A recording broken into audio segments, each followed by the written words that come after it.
अस्सलाम वालेकुम नाज़रीन, मैं हूं सोनिया सत्ती और आप मेरा यूट्यूब चैनल देख रहे हैं। नाज़रीन, इस्लामाबाद में इंतहाई अहम इवेंट होने जा रहे, इतनी बड़ी सिफारती कामयाबी हमें मिल रही है, यानी शंघाई ताउन तंजीम का जो सरबराह इजलास है उसकी हम मेज़बानी करने जा रहे हैं। यकीनी तौर पर पाकिस्तान के लिए, हम सब के लिए बहुत बड़ी खबर है, हम सब के लिए बड़ी खुशी की भी बात है। अच्छा, वीलॉग इस पर बनाने का मकसद क्या है, मैं जल्दी से क्विकली आपको बता दूं कि सारे व्लॉग के पीछे स्टोरी क्या था। शायद मैं इस पर बात ना करती, लेकिन चूंकि आपको पता है कि इस सारी कॉन्फ्रेंस के सिलसिले में इस्लामाबाद को बहुत खूबसूरती से सजाया गया है।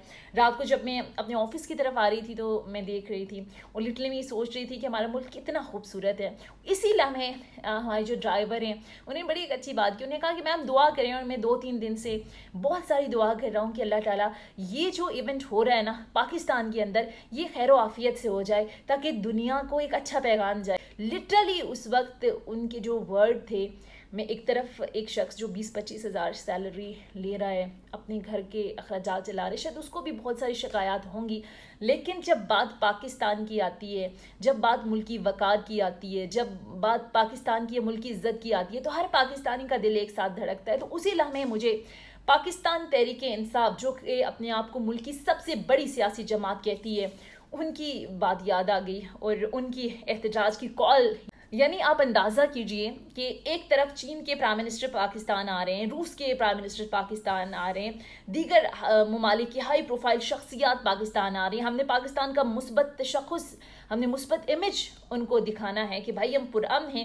इन उसी वक्त पाकिस्तान तहरीक इंसाफ ने डी चौक पर एहतजाज की कॉल दी है ताकि दुनिया को ये पैगाम दिया जा सके कि भाई पाकिस्तान तकसीम है, यहाँ पे कोई स्टेबिलिटी नहीं है, कोई सियासी इस्तेहकाम नहीं है। अच्छा, ये कोई पहला मौका नहीं है कि पाकिस्तान तहरीक इंसाफ ने ये सब किया। और आपको याद होगा कि 2014 में जब चीन के वजीर आजम पाकिस्तान का दौरा करना चाह रहे थे, स्केड्यूल था, तय था दौरा, तो उस वक्त भी पाकिस्तान तहरीक इंसाफ ने यही तमाशा लगाया हुआ था डी चौक पर, और फिर चीनी वजीर आजम का दौरा मनसूख हो गया था, मुलतवी हो गया था।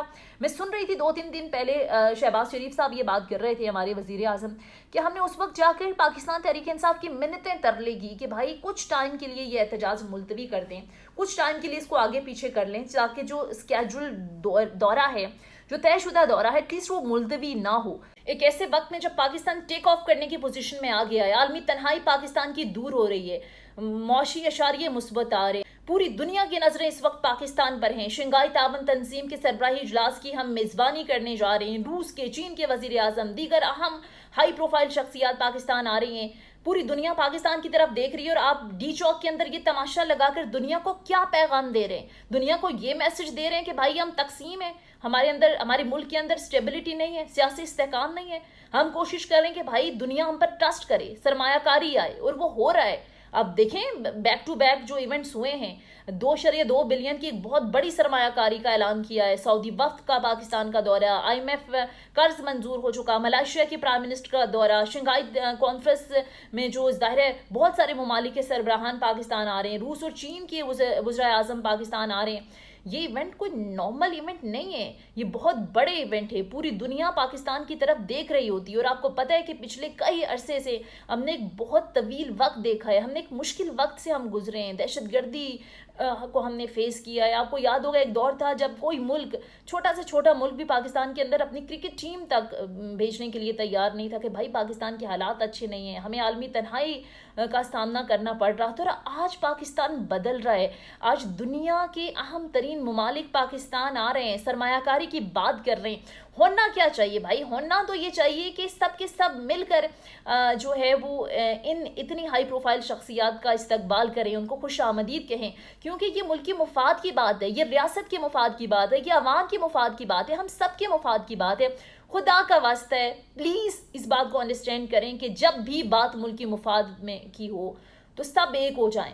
ये किसी, अगर पाकिस्तान की पूरी दुनिया के अंदर इज्जत बढ़ती है, पाकिस्तान के मुफाद की बात होती है, तो ये सिर्फ एक सियासी जमात का मसला नहीं है, ये हार जीत का मसला नहीं है कि ये PMLN की गवर्नमेंट है तो PMLN जीत गई है। बल्कि अगर पाकिस्तान की इज्जत दुनिया में बड़ी होती है, वकार बढ़ता है, तो हम सब की इज्जत है, तमाम सियासी जमातों की। मतलब क्या रविश आपने इख्तियार कर ली है? कभी आप कहते हैं हम नहीं रहेंगे तो मुल्क टूट जाएगा, हम मुल्क चलने नहीं देंगे, कभी कहते हैं कि हम लॉकडाउन कर देंगे, कभी आप कह रहे हैं कि हम सिविल नाफरमानी कर देंगे, कभी कभी मीर जाफर, मीर सादिक, कभी 9 मई, कभी फौज से लड़ाई, कभी मुल्क टुकड़े हो जाएगा, कभी एटमी सलाहियत कॉम्प्रोमाइज़ हो जाएगी, हम नहीं रहेंगे, कभी DGI ऐसा ये नहीं होना चाहिए, वो होना चाहिए, कभी आर्मी चीफ ये नहीं वो होना चाहिए, कभी IMF कर्जा क्यों दे रहा है। भाई बंद कर दें और सिर्फ मुझे एक सवाल का जवाब दे दें कि इस सब को करके आपने हासिल क्या किया, आपने अचीव क्या किया, या आपने अपने बानी को जेल से बाहर निकाल के ले आए? क्या सब कुछ आपके लिए विन विन सिचुएशन हो गया? नहीं, कुछ अचीव नहीं किया आपने ये सब करके, और आज भी आप उसी रविश पर कायम है। आपको याद है ना 2014 का धरना, जब चीनी वज़ीर आज़म पाकिस्तान का दौरा कर रहे थे, इसी रविश पे आप कायम थे, और उस वक्त भी तयशुदा दौरा मुलतवी हो गया। फिर आज तक वो इल्ज़ाम आप पर है कि आपकी वजह से दौरा मुलतवी होता है। आज फिर सेम रविश पर आप हैं। अब दुनिया को क्या मैसेज दे रहे हैं? ये दे रहे हैं कि भाई हमारे मुल्क में ये सब हो रहा है, आप मेहमानों की ये इज्जत करते हैं, पूरी दुनिया से मेहमान पाकिस्तान आ रहे हैं और आपने यहाँ पे तमाशा लगा के बैठना है। चीचोक, आप सिर्फ इसलिए आ रहे हैं कि शंघाई ताउन तंजीम क्यों हो रही है, इसकी सरबराही क्यों पाकिस्तान को मिल गई है, ये तकलीफ है आपको? या ये तकलीफ है कि इतने बड़े ममालिक के सरबराहान पाकिस्तान क्यों आ रहे हैं, ये तकलीफ है? या फिर ये मसला है आपका कि पाकिस्तान बेहतरी की तरफ क्यों जा रहा है, दुनिया हम पर भरोसा क्यों कर रही है? आलमी तन्हाई का शिकार थे, वैसे ही होते, ये प्रॉब्लम है आपको? क्यों आलमी तन्हाई ख़त्म हो रही है, ये प्रॉब्लम है आपको? भाई इस चीज़ को अंडरस्टैंड करने की कोशिश करें कि मुल्क से बड़ा कोई नहीं है, मुल्क की वकार से बड़ा कोई नहीं है। सही कहती है गवर्नमेंट की मुल्क की बका और सलामती रेड लाइन होनी चाहिए, और ये गवर्नमेंट ने करके भी दिखाया। आप बार बार एहतजाज की कॉल देते हैं, आप अपने उन कारकुनान का बिल्कुल नहीं सोचते।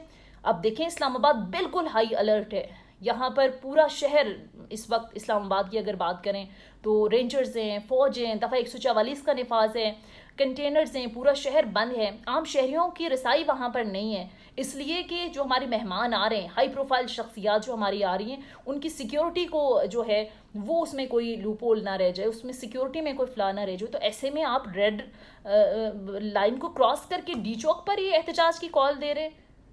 बहुत अफसोस की बात है, बहुत शर्मनाक है, बहुत काबिल मजम्मत है। भाई आप क्या मुल्क से बड़े हैं? क्या मुल्क की आपस में आप जितना मर्जी इख्तलाफ करें, जितना मर्जी आप लड़ें, लेकिन अपने मैले कपड़े उस वक्त तो धोना बंद कर दें जब कोई बाहर से गैर मुल्की सरबरा पाकिस्तान आ रहा है।